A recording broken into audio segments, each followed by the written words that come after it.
সমস্যাগুলো সমাধান করার চেষ্টা করবেন। এটাই হচ্ছে বিএনপির রাজনীতি। আওয়ামী লীগ গত 17 বছর যা করেছে তার ঠিক উল্টাটা করতে হবে।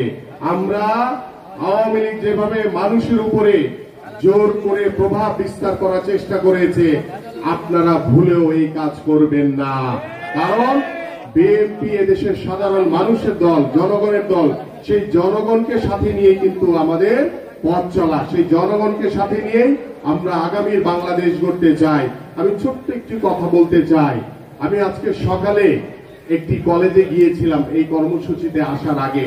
সেখানে অভিভাবক, শিক্ষক, শিক্ষিকা, ছাত্রীরা ছিলেন। সেখানে দু একটি বিষয় আমার কাছে আসছে, সেটা খুবই দুঃখজনক বিষয়।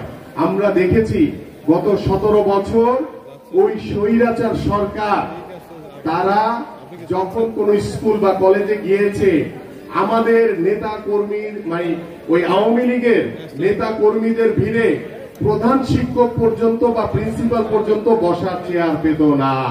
এটা গত 17 বছর স্বৈরাচার শেখ হাসিনার আমলে হয়েছে।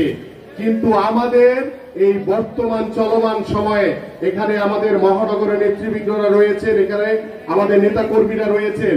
আপনাদেরকে বিভিন্ন স্কুল কলেজের বিভিন্ন প্রতিষ্ঠানে আপনাদেরকে দাওয়াত দেওয়া হয়, আপনারা সেখানে অবশ্যই যাবেন। কিন্তু স্কুল কলেজগুলোতে কখনোই পলিটিসাইজ করবেন না। গত 17 বছর আওয়ামী লীগ স্কুল কলেজ থেকে সকল প্রতিষ্ঠানে তারা রাজনীতিকরণ করেছে। কিন্তু আমরা কোন স্কুল কলেজে কোন প্রকার রাজনৈতিক প্রভাব বিস্তার করার চেষ্টা করবেন না। স্কুল কলেজ তার স্বাধীনভাবে স্বাধীন মতামত নিয়ে স্কুল, অভিভাবক, শিক্ষার্থী, শিক্ষক, শিক্ষিকা, প্রিন্সিপাল, অধ্যক্ষ তাদের স্বাধীন মতামতের মতো চলবে। আমরা যাতে কখনো না শুনি যে গত 17 বছর আওয়ামী লীগের প্রভাবে স্কুল কলেজের প্রধান শিক্ষক বা অধ্যক্ষ তারা বসার চেয়ার পেত না। কিন্তু আপনারা যখন স্কুল প্রতিষ্ঠানে বা কলেজে যাবেন, যাকে দাওয়াত দেওয়া হবে শুধু তিনি যাবেন, আপনার সাথে কোনো নেতা কর্মী নিয়ে যাবেন না।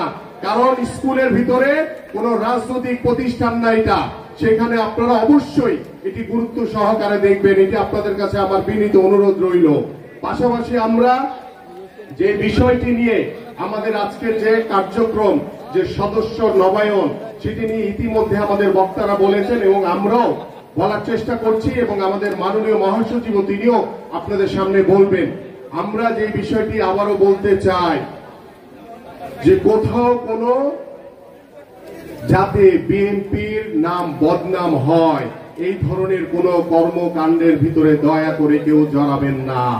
আমি আবারও দৃঢ়ভাবে বলছি, কেউ